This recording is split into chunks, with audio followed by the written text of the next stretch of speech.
The title of the webinar, you can see it on your screen, is The Impact of Technology on Sustainable Farming, and will be presented by Nasreen Patel. Nasreen has a background in technology, strategy, and customer services, and Nasreen is focused on expanding aerobics products capability to solve key challenges for farmers globally.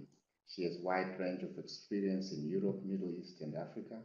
And we hope that in this webinar, she will be able to let us know of some of the technologies that have been used in sustainable agriculture, drones. I will not preempt what she's going to say because I'm also keen to hear what she will say. So Nasreen, I hand you over now. So the presentation will last under 30 minutes, and then afterwards we will take questions. Your chance, Nasreen. Thembani. Good afternoon all, and once again, welcome to today's webinar. My name is Nasreen Patel, and I'm the head of product at Aerobotics. Aerobotics is an artificial intelligence company focused on early stage problem detection in tree crops, predominantly using drone imagery. Once again, I want to just thank you for joining the webinar today, and I'm going to be discussing the impact of technology on sustainable farming, as Thembani mentioned earlier. The webinar should last for about 30 minutes with questions being taken at the end. So if you do have any questions as I'm going through, please feel free to type any of them in the chat box below as well. And the session, I believe, is being recorded as well and will be made available afterwards on YouTube. I think starting off as to, where can technology actually assist in terms of the agri space at the moment, is that there are a number of challenges actually impacting the industry at present. And today I'm actually just going to touch on 4 of these challenges and discuss how our existing technologies or upcoming technologies are actually able to mitigate or suppress the impact of these at the moment. So these challenges are pest and disease management, and in particular, the environmental impact that current intervention practices have and where can technology actually assist. Water scarcity as a result of climate change, and also as a result of the more frequent and severe droughts that we're having at present. Performing yield management in a more cost-efficient and effective manner, and providing smallholder farmers with the capital that's required where it may not necessarily be available to them at the time when that capital is needed. Starting off with pest and disease management, a recent Food and Agriculture Organization statistic actually shows that 20 to 40% of global yields are reduced every year due to pests and diseases alone. And looking at this economically, this actually equates to over $100 billion globally just for food crops alone. And if you think about what are the current practices that are adopted by farmers, in a lot of cases, this actually means blanket spraying when a pest or disease is found. And this could be a pest or disease found on one part of the crop, but mitigation is actually taken throughout the crop, which has quite a large environmental impact. And yes, it minimizes the impact to yields, but there's a larger impact to that. And when you look at studies at the moment, a lot of them actually show that up to 98% of pesticides intended to reach a specific species don't actually reach that destination at all. And a lot of the runoff coming up from those pesticides are actually carried into the water supplies and human settlements as well. Combined with the fact that this can also have a knock-on effect on the environment as well as soil health, and then also as a result impacting future crop performance. And I think this is this is a really large space where agri-tech can have a really big impact. And for example, at Aerobotics at the moment, we're able to monitor the health of every single tree within an orchard to identify problems early on, and in a lot of cases before these are even visible to the human eye. And if you look at the image on screen, this is actually a recreation that's taken from our technology. And it's actually a 3D image, but couldn't really be shown in the presentation. So we're able to then look at a tree and say, okay, where are the actual issues, or what does the health of that tree actually look like? And I think for farmers, what this actually means is that if they're monitoring every single tree within their orchard, they're then empowered to identify not only when to spray as to when there's an issue within an orchard or they're seeing deterioration within an orchard, but also exactly where to spray. So targeting the areas that show a significant amount of stress, but also where there may be pests or disease. It also helps them make decisions on their farm in a lot more data-driven manner. And so how would this actually be done, or how does this work in terms of the technology itself? So using the drone imagery of this particular farm, AI algorithms are then actually able to identify the stressed trees. And if you look on the image on screen, this is actually highlighted by the trees in red. So green trees representing healthy trees, with the red trees representing those that are maybe more stressed. And where a tree is more stressed, this means that they're more susceptible to a pest or disease over time. And by providing farmers with this per tree information, he or she can use these data points to know exactly where on the farm they should be looking for pests or diseases, and then help them maintain a more balanced crop from there. So coming back to my point on showing farmers exactly where in the field they should be looking, this means that they can perform a lot more precision-based scouts. So in the past, where farmers may have looked at random spots within the farm or taken a random sample within an orchard to try to identify whether there is an infestation of a pest or a disease, they now can look at where are the stress trees on that particular orchard and go to those areas within the field during their scouts, making sure that they're identifying the right areas where potential issue could be and where potential mitigation is required. Once they're at the exact tree, the farmer or scout worker can then actually identify what that root cause of that issue is and capture that into the system itself, providing more data points for reporting at a later stage. So looking at the reporting elements, when agri-tech platforms are actually used on a more continuous basis, farmers can then be alerted to cases of high infestation levels. And this prevents preemptive spraying and rather means that they're spraying at a time where it is actually required. And at the same time, you would still be preventing the spread of the pest or disease any further within the orchard. So if you're looking at the graph on screen at the moment, what this actually shows, and this is a reporting tool coming out of our system, is that where it's green, a farmer will firstly identify what is their threshold for a specific pest or a specific disease, depending on where they are in the time of the season. And the green areas on the graph actually show where they're low infestation or they're below that actual threshold, so there's no actual intervention that's required. However, once they start hitting red/orange stages, it means that they're hitting that threshold, and now action needs to be taken to make sure that they don't surpass that actual threshold. In this case, once a farmer is hitting sort of an orange or red in terms of a specific pest or disease, they know that that's the time that they need to take that intervention and go out in the field and spray. The AI technology itself then also lends itself to continuous learning. And what this means is that the more farmers are using agri-tech solutions, the more the machine learning models, they become a lot smarter with time through the data validation coming in from the farmers. So the more farmers that are using it, the better the algorithms for everyone else within that community. And finally, on the pest and disease front, like I mentioned, is that once you'll be able to identify where you should be spraying. And this can be done sort of through zonal maps, which show where the stress trees are or where particular issues may have been identified.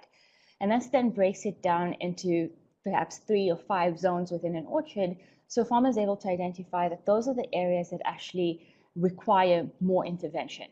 And this means that that spraying becomes a lot more targeted as opposed to something that's more blanket spraying throughout the season. Moving on to water scarcity. Again, using a statistic coming from the Food and Agriculture Organization, for each 1 degree of global warming, 7% of the global population will see a decrease of 20% in renewable water sources. And when you combine that with the fact that the agricultural industry accounts for almost 70% of all fresh water withdrawals, and in developing countries, that number actually goes up to up to 90%. Along with the fact that, as mentioned, there's quite a number, like there's more frequent droughts happening and they're a lot more severe. And we can see that from what's happening both in the Horn of Africa and what is the recent crisis that has happened in the Western Cape and South Africa as well. And as a result of that, the industry really has a responsibility to make sure that they're becoming a lot more efficient in water usage. And I'd say both in terms of how our resources allocated, but also to ensure that waste is actually prevented. I'm looking at a particular case study using the technology in the Western Cape at the moment. There was this particular citrus farmer that we had here in South Africa who did not have enough water in order to manage his entire farm. And then in turn, he used sort of drone technology combined with sort of the health and stress of the trees to identify where should the available resources actually be used. So initially, if you're looking at sort of point 1 on the slide and on the screen, he first identified, which were the driest areas within the orchard and what was the current condition, and so which were the areas that actually needed the most intervention. Combined with his knowledge of which areas of the orchard actually produced the most amount of yield, he was then able to overlay sort of the stressed trees shown in sort of the second and third columns on screen. He was able to identify which were the areas that, they should prioritize water supply where they are dry and they may have previously had high amounts of yield coming in, so that they would be making sure that they're irrigating at those particular spots. In addition to using drone imagery to identify, how should water resources be used, satellite data can also be used. And this allows more frequent monitoring of the orchards itself. So crop moisture can actually be monitored using satellite data, which in some cases goes back for a period of 3+ years. And thinking with that is, if you're monitoring it over time, seeing how was an orchard, how was the crop moisture actually performing over 3 years, you're able to identify any deviations within the current season from the actual norm for that particular time of the season. And that alerts you to the fact that, there's a potential problem that could be arising, and maybe you need to dig into it a little bit more deeper to understand, what is that problem and how can it actually be rectified. Once you have the satellite data and you can combine it with drone imagery, it becomes a lot more powerful. So you identify sort of where the variants are within the orchard using the satellite crop moisture, but thereafter a farmer can use the drone data to see how is it actually affecting the trees and zones within an orchard. So where is there particularly additional stress, or maybe weird trees as you're looking at it on the screen. With that, they can identify firstly, where should water resources actually be used, but also it can also alert you to cases where there is a particular problem that's resulting in waste. So for example, where there are leaks in irrigation pipes or blockages. And then moving on to yield uncertainty. So in a number of cases, so there's pests and diseases, and pest and disease management is a large concern for farmers. But in addition to that, there's a lot of uncertainty when it comes to yield estimates. And this comes as a result of the lack of skills that is sometimes needed to estimate fruit count, size, quality of the fruit. And there's also costs associated to it. So in a lot of cases, farmers may not be, they may need to strip the entire tree to identify what is that yield for that particular orchard, or to provide a specific estimate. And that actually comes with a cost, because that entire tree does not have a yield associated with it as well. And so to alleviate these issues, there's almost a new wave of farming that can be coming. And if we look at drone imagery as a mechanism to identify and help solve issues within the farm, there's a different way that you could also look at it. One is the actual drone images that are coming out, but also the second part is, how do you almost combine drone scouting with artificial intelligence to allow you to get close enough to a tree to almost identify what are those issues up front. So one of the things that we're working on at Aerobotics at the moment is something that we're calling drone scouting.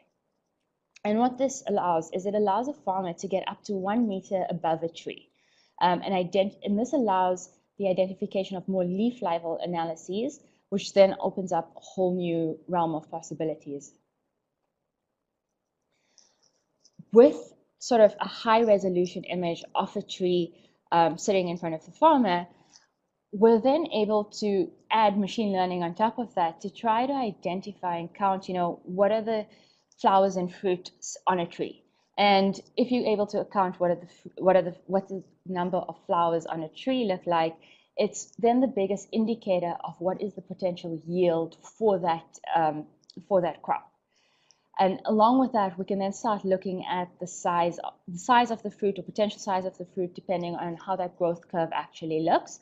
And where is it going? And then on top of that, the actual quality of the fruit itself. So starting to look at things like the color of the fruit and trying to see, are there any particular or potential damage to that particular fruit or that tree, for example, as well. And I think if upfront at the beginning of the season, a farmer can estimate what is the number of fruit on a tree and then the ultimate size distribution coming from that, they won't be able or need to strip that tree, and they'll then be able to better prepare for the harvest without the associated costs that come as a result of tree stripping. In addition to that, they could also start looking at, at the beginning of the season, trying to identify what is the potential size of a tree and the estimates coming from that, and determine how much should they actually be thinning those trees as well, so that they can prepare for a more optimal yield from both a size, quality, and number perspective. And I think the leaf level analysis is then also not just solving sort of the yield uncertainty, it can also be used to identify specific pests or diseases within a crop, such as thrips and bud mite in citrus crops, nutrient deficiencies, and toxicity. So what this actually does is it then brings expert agronomy knowledge into the field as well, so that farmers don't have to necessarily rely on the knowledge that they have going into the field, trying to identify pests or disease or try to identify sort of the yield counts, which sometimes then does open itself up to human error. It becomes a lot more, I guess, of a data-driven approach to managing their orchards. And lastly, access to capital. Definitely not least is that farmers, in particular smallholder farmers, don't always have access to the capital required to maintain their crop during the season. And especially this is the case when, the cash flow only comes towards the end of the season, once the crops are harvested, but that's not necessarily the time that they need the cash. They need it as they're maintaining their crops and as they, trying to optimize for the best yield. So there are certain ways that the data that's housed within agri-tech solutions can actually be used over time, and as more farmers start using it, to assist with funding both farmers, but in particular smallholder farmers as well. And how this could actually be used is if financial service providers were given access to the health of a crop over a particular amount of time, and they can see what is the health of the trees within that orchard, and they can almost gauge, how has that farmer been performing, and then what are the potential yields coming out of that. A financial service provider or lender would actually be a lot more open to providing, I guess, assistance based on potential yields that may be coming out of this. It also allows farmers to make sure that they're getting the most accurate credit risk assessments on their farms as well.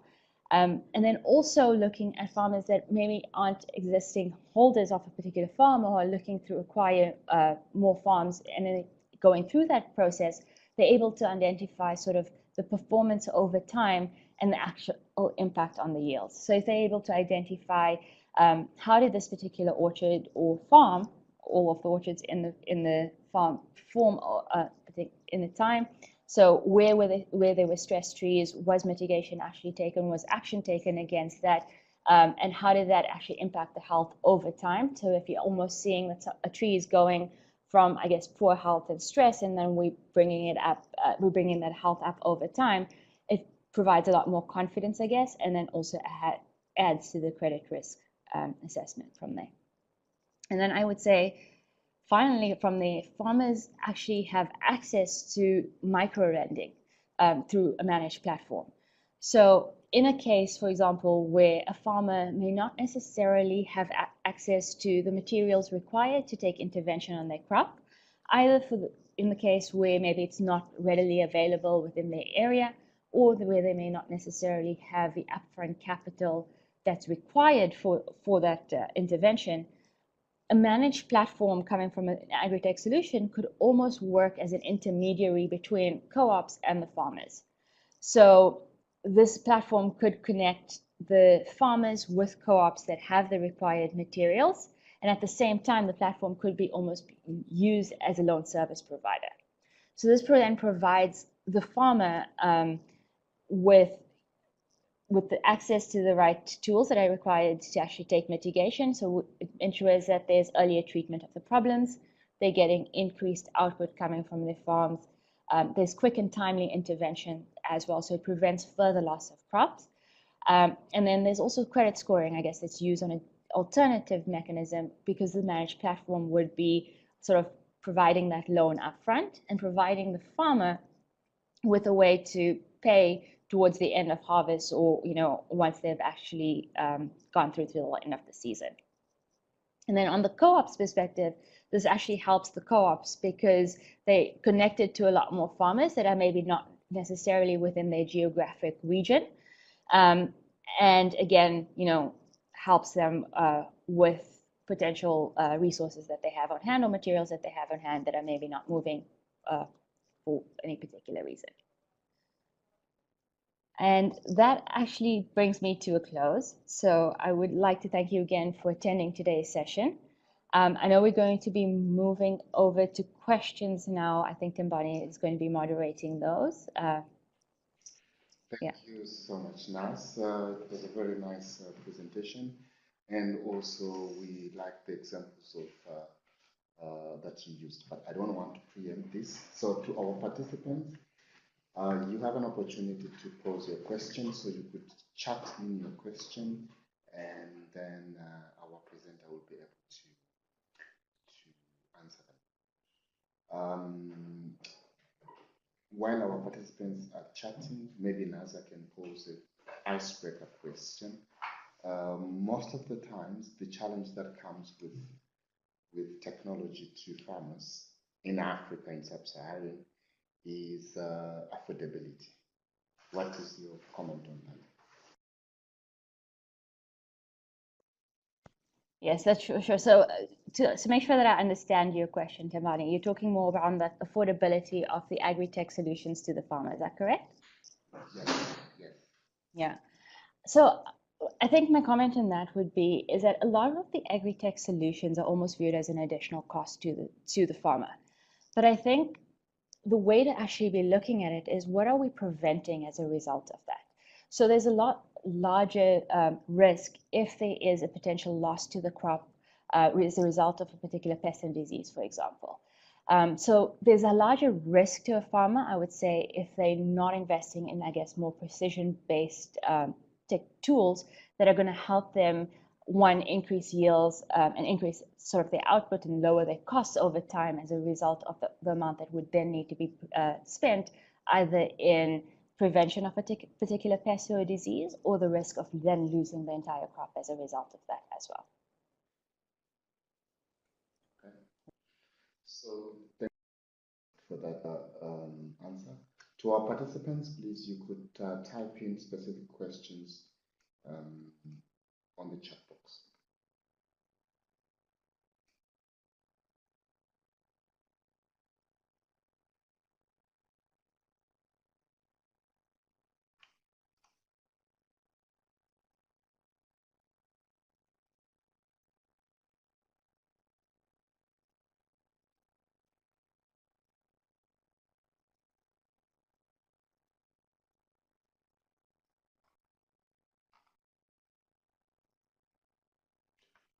Okay, you have a question from Zachary.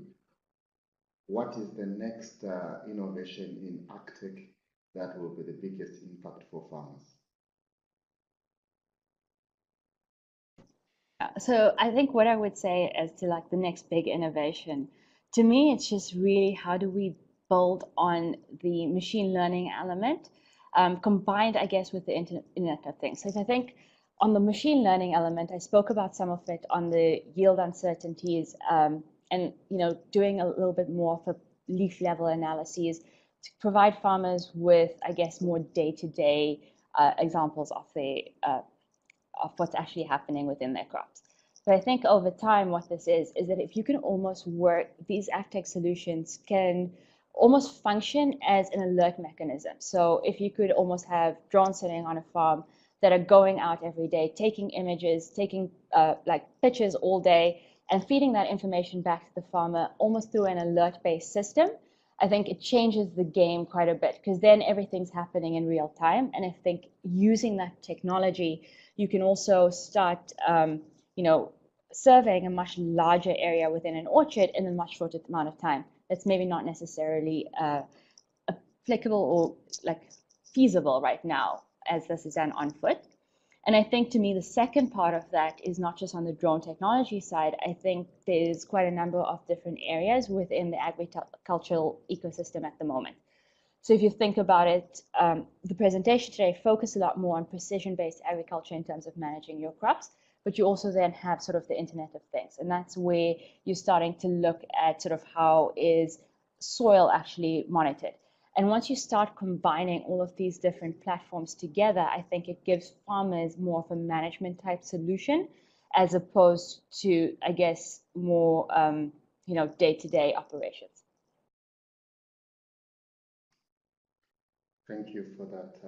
Another question you have is from Vamsi. How other agri-tech partners can involved with such initiatives? I mean,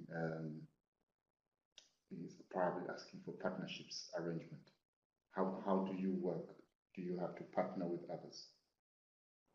So I think this is actually a question that's come up quite a bit from farmers as well, is that I think that like a lot of comments that we hear is that there's so much happening within the agri-tech space at the moment that, when do I have time for farming? And I think from our perspective, our end goal is to, make things easier for the farmer on the farm. And so we're very open to partnerships, where we can assist the farmer, and I guess where our data is almost an add-on combined to, I guess, whatever another agri-tech partner is actually working on. So it is something that we're very open to make sure that we can almost help build out an agri-tech ecosystem and making it easier for the farmer at the end of the day as well. But in particular, like if that is talking about agri-tech partners, I mean, you can feel free to just reach out then to myself. My email address is also on the screen, and then we can take a discussion from there. Yes, I was about to go and say that specific partnership questions, they can send them to you. There's another question I find very interesting from Emmanuel. I will read the question and try to make sense what it's saying. What plans do you have for extension of this technology to more Africa? I mean, I just have to point that all these examples are from South Africa, right? But I guess what he means is that maybe to a farming model that is perhaps communal, that is not large scale, or where there's lack of resources. I think so. Fair enough, that makes sense. So the examples that we went through were particularly from South Africa today, and that is more as a result that the majority of our footprint right now is sitting within South Africa and the US. Having said that, though, we're not really limited in terms of geography at the moment. So we generally partner with drone service providers around the world. So anyone who's particularly interested in the technology will partner with a drone service provider who's actually a registered pilot, depending on the regulations of that particular country. And we'll get that pilot to the farm to make sure that it can actually be surveyed. And once the survey is actually done, I think it makes it a lot easier because the rest of it is software. And that means that it's then available to pretty much anyone. So the main component where I guess there's a physical element that's needed is that initial drone flight that's done. And for that, we generally will then find someone in the country to actually help partner with. Thank you. We have a question from, I think it's from Leroy. The idea of yield management is very exciting. How far along the development curve in aerobics in terms of providing forward-looking data on yield? So it's focused. So it's actually one of the biggest problems I think that we're trying to solve at the moment. I'm very confident that it is one that we will be solving, and we're starting to work closely with farmers at the moment just to make sure that we're getting the data that we require in order to build those models, and I guess then to drive it out to output. So I'm positive at the moment, and it is something that we've started working on already as well. Great. Some participants are typing. One of the biggest questions is, do you normally have issues with farmers worried about their data? Data rise, data. Are there issues that arise? We haven't had any issues at present with that. I think on the main cause around the data is that, at the moment it's providing farmers with access. I guess it's providing them with more information regarding their farm itself. So it's not just, I guess taking the data, it's providing sort of the information as well back, and it's helping them make more decisions as a result of it. But at the same time, we ensure that that data integrity is actually maintained and that there's data security as a result of that also. So that we make sure that, the data is not shared with anyone without explicit, consent coming from the farmer as well. So we're not distributing that data at this stage, and it is sort of still at the farmer's discretion.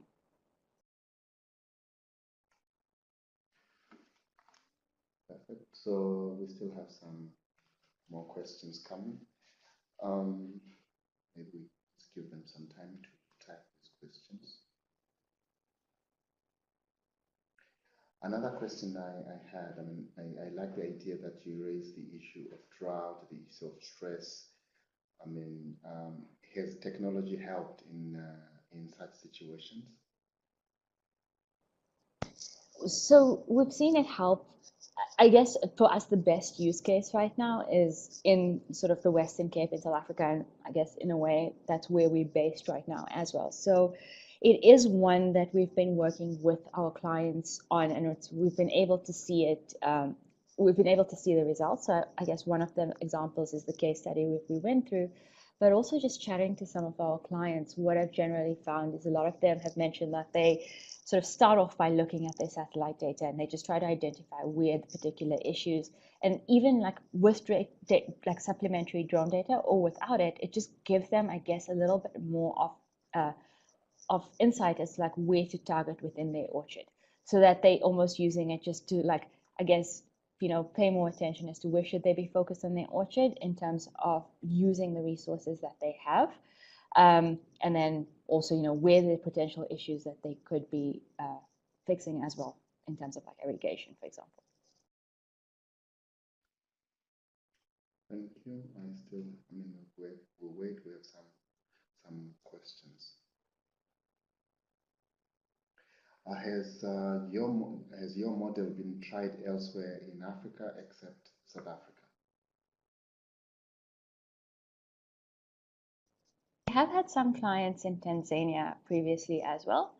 The majority is in South Africa. We have had Tanzania, if I'm not mistaken, 1 or 2 African countries. So I think we may have had someone in Malawi as well, but predominantly in South Africa at the moment.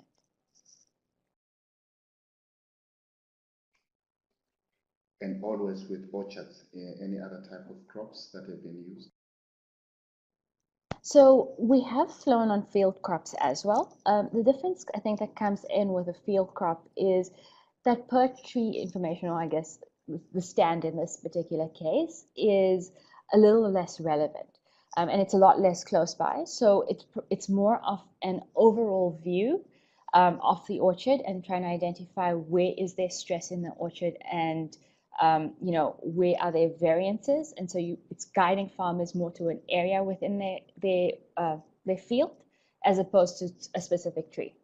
Our technology, though, is more geared towards tree crops, and that is the space that we have the best, I guess we have the best outcome coming from it as well.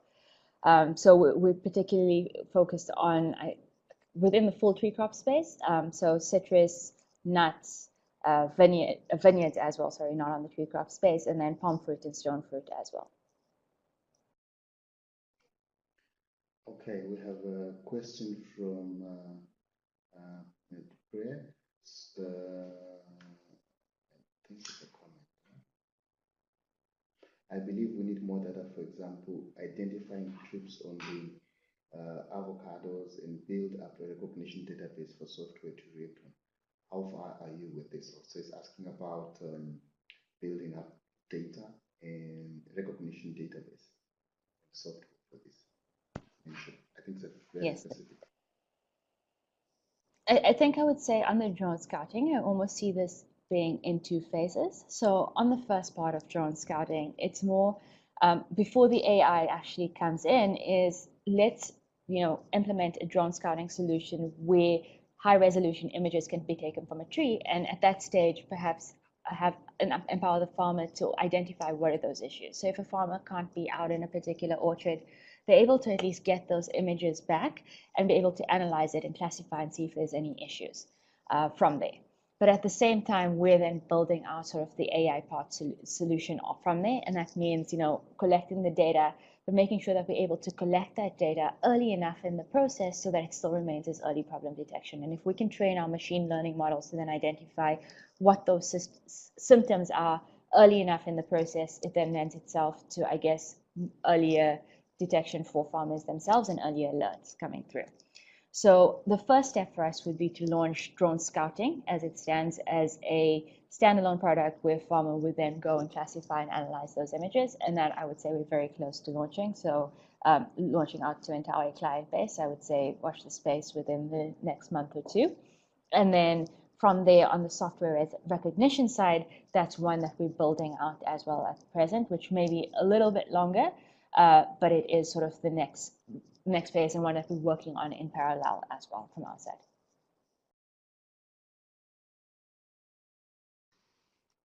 Okay. You're still typing a question. Let's wait for it. Maybe it's a follow-up to this one.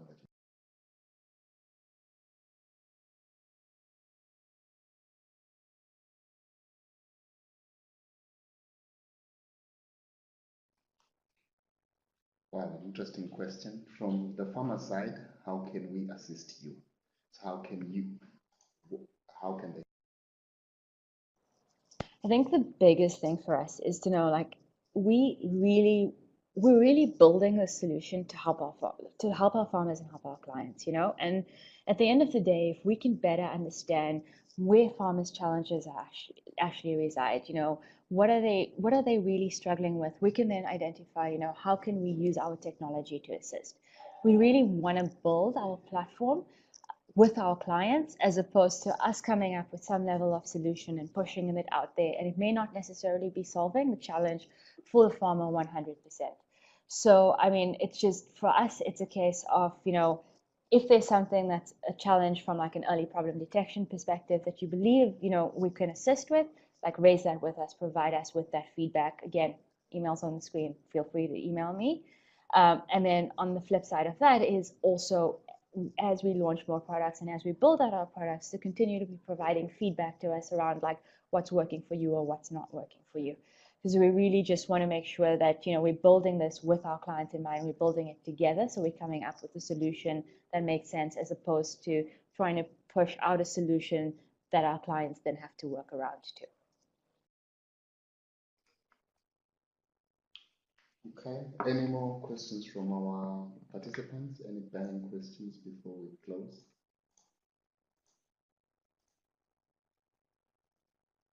Just one big question. What is the greatest challenge that you face in doing all this in Africa? I'd have to say it's probably internet connectivity. Such a large part of our system relies on good internet connectivity. And what we've tried to do is, firstly, if you're looking sort of at the planning side, that naturally requires some level of connectivity. And what we've found is sometimes at farms, that's not always the best connection. So that sometimes could be a challenge. What we have tried also to mitigate some of the in-field activity is that we've made all of our apps sort of not require any data as well. So that if someone is in the field, that's generally where you find the worst level of connectivity. They don't need to be connected. They then, however, need to go to sort of get an internet connection at a later stage to make sure that they can sync that data back up, which can then be slow as they're uploading the data in areas of poor connectivity. So I think that is probably the biggest challenge that I've found for agri-tech within Africa.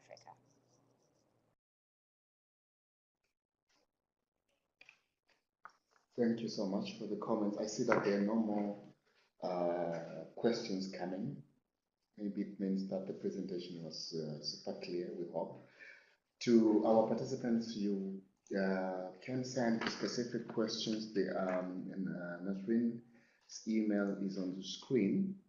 You could send directly an email for that.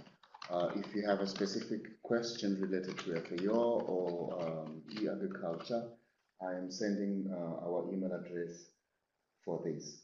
For you to receive the recording of this, you should have registered. I know that there's some participants that might have probably received the link through other means. I am sending a link to